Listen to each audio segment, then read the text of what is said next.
Illinois is going into the portal. They've lost a good amount of their roster so far this year. They've added two good portal additions, I would say. Trey White was very highly touted out of high school. Now, I didn't do super well at Louisville, but also Louisville wasn't super good, so I don't know if you can really say anybody did all super well there. So I don't know if I really take that against him. And Jake Davis was a good shooter that I think will be a good piece for this Illinois team. But I'm sure Ryan has many opinions on both of them and has probably looked deeper into their games than I have. So Ryan, what are your thoughts on Trey White and Jake Davis? And we'll get into Storr and Boswell in a minute. Let's start with the Oh, White and yes. Davis. So I will say Trey White did pretty well at Louisville. It wasn't their best player.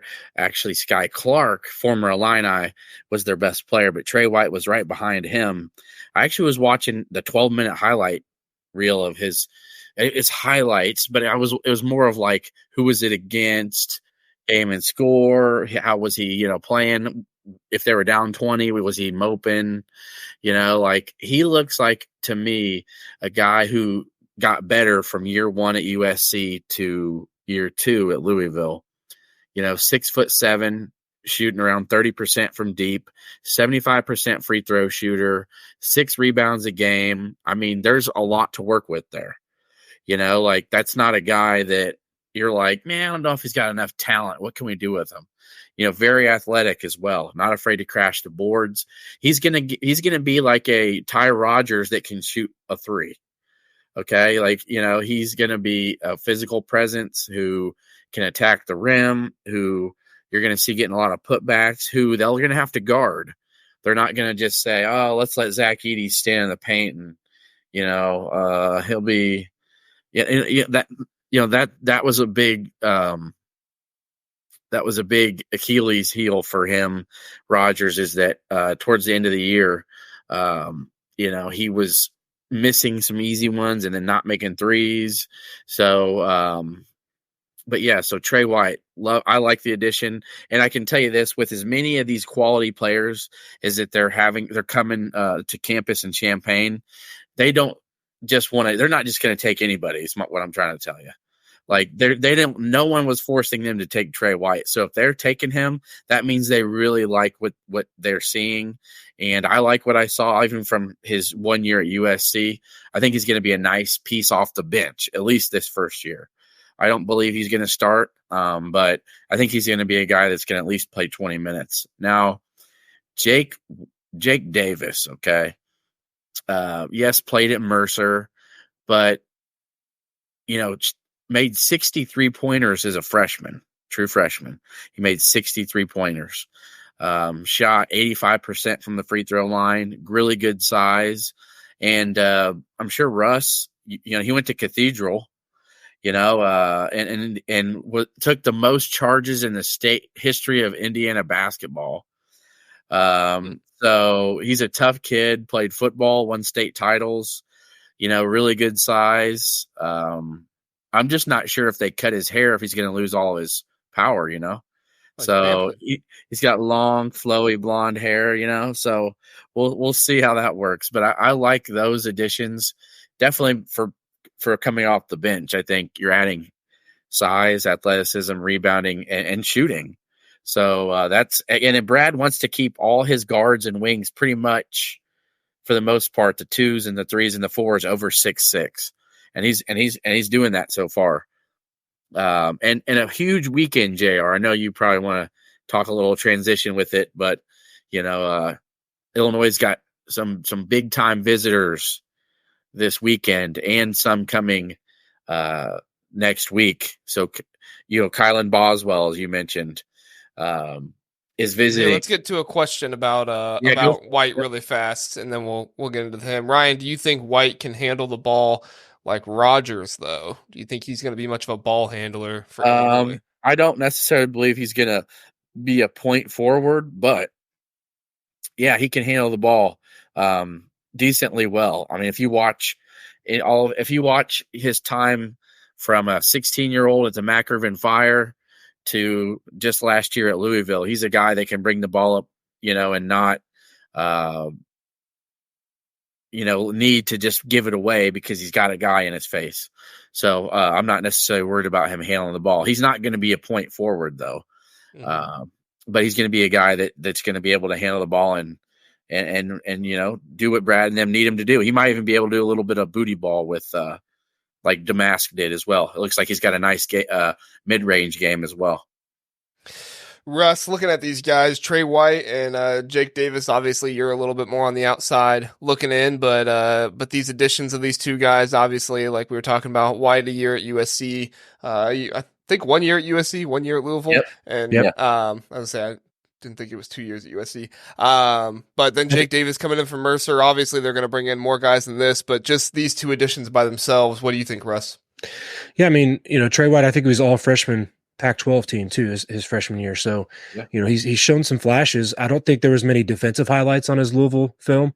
I think I saw a comment in there about his some of his lack of hustle.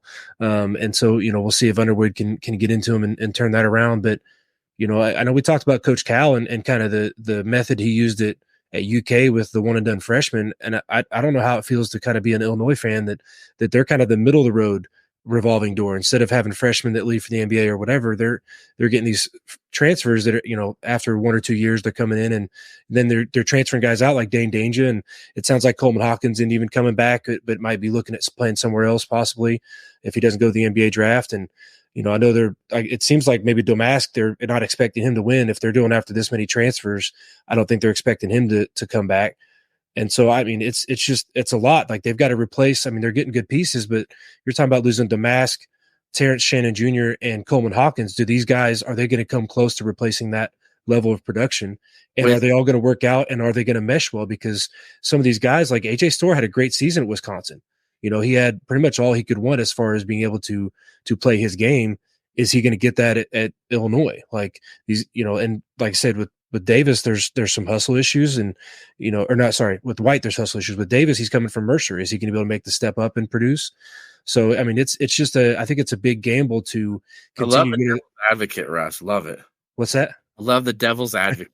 And there's something to be said. And obviously, as a Purdue fan, I'm more partial to the, stack recruiting classes, develop dudes, don't let them leave, don't take in a lot of transfers. But when you do this transfer game, you always take the risk that it doesn't work out, and you're taking a new risk like every year.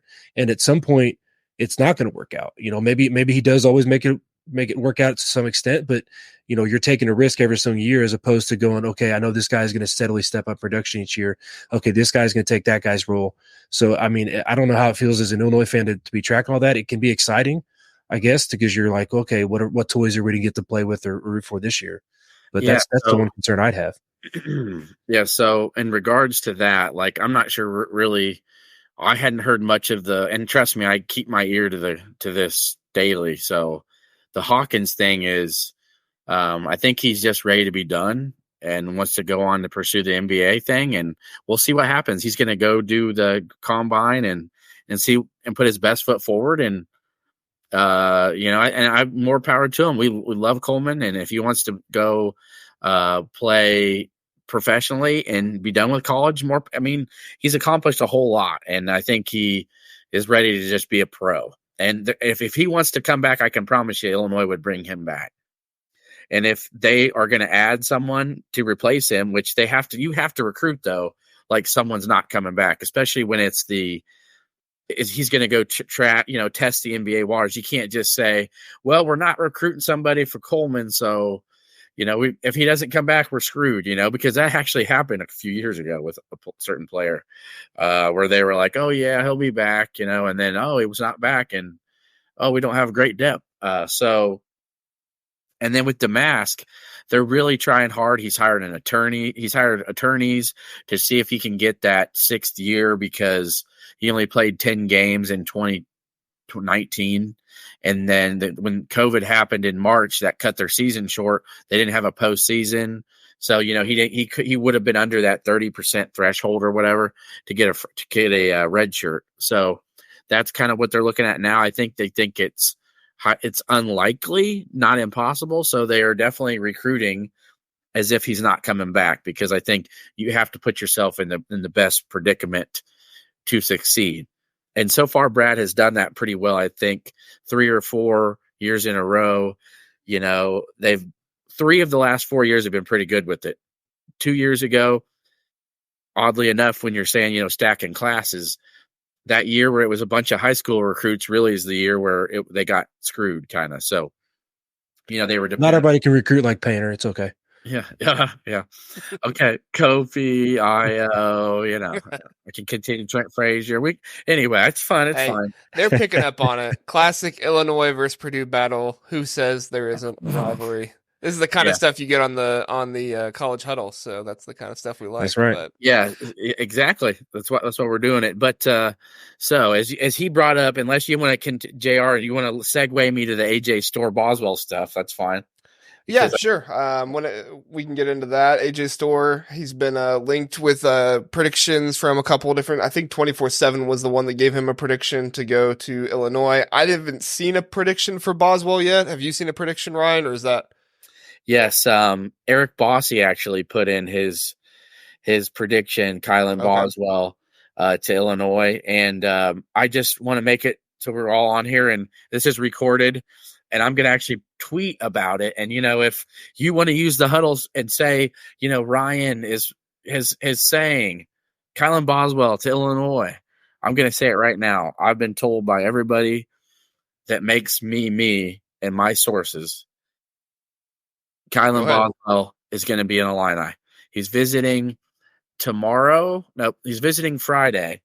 So dead period's still going on tomorrow. So Friday, he's going to be in Champaign. And in case anybody didn't know this, who's watching this, Big Ten fans or people, anyone else, he was actually born and raised in Champaign, as everybody knows this. His dad went to Illinois. His mom has family there in Champaign still. He chose to go to Arizona, for a few different reasons. They moved out west in his teen years. It wasn't like anything to say, screw Illinois. But I think it ended up working out, and it's going to work out in Illinois' favor. And I think he's going to be a guy that's going to be a steadying, stable influence handling the ball. I see people like, oh, he struggled in some of their big games. He also had some really good games in some of their big games. He's still very young too. He's still 18 years old. Okay. So he's been playing major college basketball since he was 17. And he's going to be a junior who's going to be 19 years old. I think his best ball is very well ahead of him. And I think all those experiences at Arizona are going to do him well in his last couple of years once he announces he's coming to Illinois. And so that's just what I've been told. So for anybody out there, everybody loves to, make their fun little predictions or whatever. So I've been told Kylan's coming to Illinois. They also have a couple other big time. AJ Storr, there's no visit yet from him because the NBA draft waters are really what he's focusing on right now, because I think he wants to really improve and work on his game. And kind of like what Terrence Shannon did last year, he went to the combine, and everybody was like, sure, you could, if you stay in this, you could probably be a late second round pick with how athletic you are, but you really need to work on your 3-point shooting. You just need to focus on that, and Terrence Shannon improved, to near 40% 3-point shooter this year. He jumped like 7 percentage points. I think that's why, as long as all his legal issues are taken care of, which I know everybody outside of Illinois, likes to talk about it, but inside the Illinois circle, everybody is feeling pretty confident that things are going to get cleared up. So I think that's what Storr's looking at. He wants to see where he's going to grade out, what he needs to work on, and probably just be a one-year guy. And I think most people would take a second-team All Big Ten guy to come into your team, especially showing the type of talent that AJ Storr is. And I think Brad Underwood's the kind of guy that's not going to let you come out there and not play hard. That's not going to happen. There are times where maybe the defense this year was not great, but if you weren't hustling and you weren't diving on loose balls and you weren't trying your best, he would sit you on the bench. He sat Coleman for a half, so he'll do it if he needs to. But I'm super excited about what they're doing with the portal. I think Illinois, I don't know if you guys knew this or not, but they lost Jace Butler. They had Jace Butler committed, who was a rising kid from California. Underwood's trying to do the high school route some, but I think some kids just don't want to compete, and they see all these names like Kylan Boswell and AJ Storr, and that scares them. It's like, hey, you're committed to Illinois, but once the season's over, Illinois still needs to replace people. They can't be dependent on just freshmen to like run the show. You still need a veteran guard, but some of these freshmen don't want to compete. For your sake, Russ, I'm happy that Braden Smith was like, I'm just going to do my thing, and I'm not worried about who else is there, and I'm going to play. And if I'm better than this guy, then that's how it is. But not every class and not every team get that, and that's kind of what's happened with Illinois on some of these kids. They just don't want to stick it out. Sky Clark was an example. Super talented. He got benched for a one half against Northwestern, had a little bit of a skirmish behind closed doors with Matthew Meyer, and then he's out. Real life adversity happens, and you're going to see what someone's really made of. And that's why Sky Clark left Illinois. It wasn't because, he couldn't stand Brad, or if you notice, he only says really good things about Brad Underwood because he knew Brad Underwood gave him the keys to his program, and he dipped on him midway through the year. So I think that's why Brad did say that will never happen to him again. He's never going to be dependent on a few freshmen to lead his team, because nowadays you can just leave and go play somewhere else next year. See, a fortunate part of college basketball, I think that some of it is the unwillingness to compete, and I also think that some of it is also that these guys see that if I go to a smaller school, I can go to Southern Illinois and get picked up by Purdue and Illinois and go be somebody who's a title contender, right? I mean, that's what Domas did. That's what Lance Jones did. Both those guys came to big-time Big Ten programs after playing well at their smaller program and were inserted into teams. I mean, I think Illinois was a title contender this year. I know some people would probably argue me with that, but whatever. Argue with a wall. I think that they were still a title contender. But you look at it and you say these were the two best teams in the Big Ten this year, and they picked up guys from smaller programs, and I think sometimes the freshmen see that. I think that Purdue, whatever Matt Painter is doing, is a really good job of getting those guys to come in and be willing to sit for a year and kind of learn. Some guys might, get a little bit more playing time, but Russ, as far as the AJ Storr and Kylan Boswell situations look like, I've heard everything under the sun. I've heard Boswell's coming, but Storr's not. I've heard Storr's coming, but Boswell's not. I've heard everything that's out there, but I'm not asking you to make a prediction, but I am asking you your thoughts on if Illinois got one or both or neither of them. What are your thoughts? Yeah, I mean, I just go back to my comment of, if I'm an Illinois fan or just kind of a completely impartial non-Purdue fan just looking at the situation, I'm looking at, what have we lost and what are we replacing it with? So if I'm an Illinois fan, I'm going, we need, and I definitely help, but we really need Storr and Boswell because, like I said, losing Shannon, losing Domask, and losing Hawkins, possibly you're going to need a lot of production to replace that.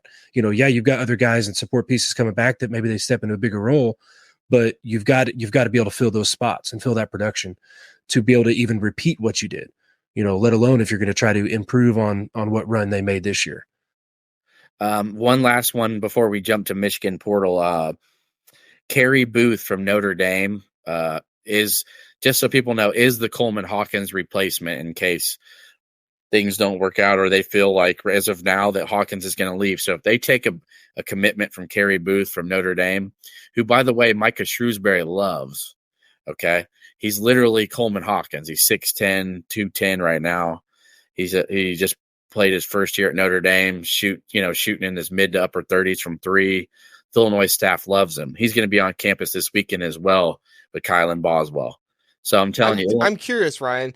Do you want another Coleman Hawkins, or would you rather another Kofi Cockburn? Yeah. Because Coleman is super versatile and could do so many things, but Kofi, I mean, he was that down low presence that, could really bang with some of those big guys in the Big Ten. I mean, both are great options. Don't get me wrong. I'm not saying either one's a bad option. I'm just curious your thoughts. I'm going to give them here in a sec, but Illinois is also going to be getting a five, an actual five in the portal. So Dane Danger left. They've got like five. They got what's that? They got the wood and the fire on about 5 to 10 big men. They know they have to have a presence down there. You can't just there's Coleman Hawkins served his purpose very, very well this year. And let's just be honest too. Even they finished second in the regular season, won the Big Ten tournament title, got to an Elite Eight. So for anybody who might say, won 29 games. So if anyone else would be like, Illinois didn't have a low post presence. No, they really didn't. And I think we did just fine. Okay. I think I'm not saying there's anything wrong with it. I think Danger's low post presence was a big part of their late season push, though. I wouldn't just dismiss that.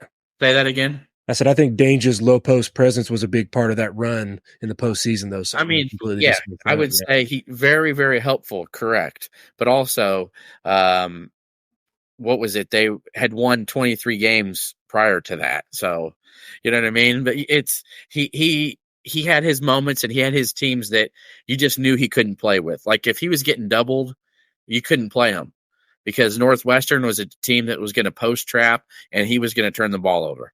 That's why he didn't play against Northwestern. So, but yeah, so I would personally take another Coleman Hawkins because I think the talent was always there. And I just got used to the kind of, I didn't foul the guy. Like every day, every game we knew like he was going to do his thing. Like he didn't foul anybody. And while I'm sure it annoyed other fan bases, Illinois fans were plenty annoyed with it. Yeah. Illinois fans were plenty annoyed with it. But at the end of the day, we kind of saw a guy who, was shooting near 40% from three and was a very, very effective defensive player as long as you weren't over 260 pounds.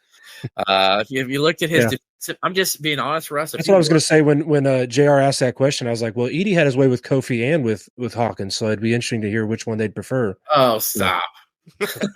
He didn't have his way with Kofi. I will say this. I'd go back and look at some of those box scores. Yeah, I did. I know. I remember very well. And one of them, Kofi couldn't even play because he was concussed. So, and that was the Martin Luther King Jr. Day in Champaign that you guys won in overtime. But they were actually really evenly matched for the most part. But yes, Edey got the better of him in his final season. But Hawkins, very effective. His efficiency, if you look, though, there's a chart out there that said he was top 15 in defensive efficiency. I mean, if you really look at that stuff, if you care about that stuff, I don't know, there's numbers guys out there. But so, yes, I'd be fine with a guy like Booth, who's going to be a Coleman Hawkins type. But remember, too, now the staff's not done recruiting a 5. They know they have to get a big because Danger's at Memphis now. So just wanted to post that up here for any Illini fans watching that may not be aware of it and any other Big Ten fans that may care that Illinois is going to have Kerry Booth from Notre Dame coming. I was kind of surprised he left, Riker Shrewsbury. And it sounds like maybe Mason Gillis could be an option because I know Shrews and him that was his guy, Yeah. I was at that game too, and Shrews and Penn State came to Mackey and Gills set the 3-point record and Shrews was kind of like, dude, Mason, like I thought we was dudes. Like, why you gotta do that to me when I come to town? Yeah. So yeah, I think it'd be awesome if he and Morton both went to Notre Dame.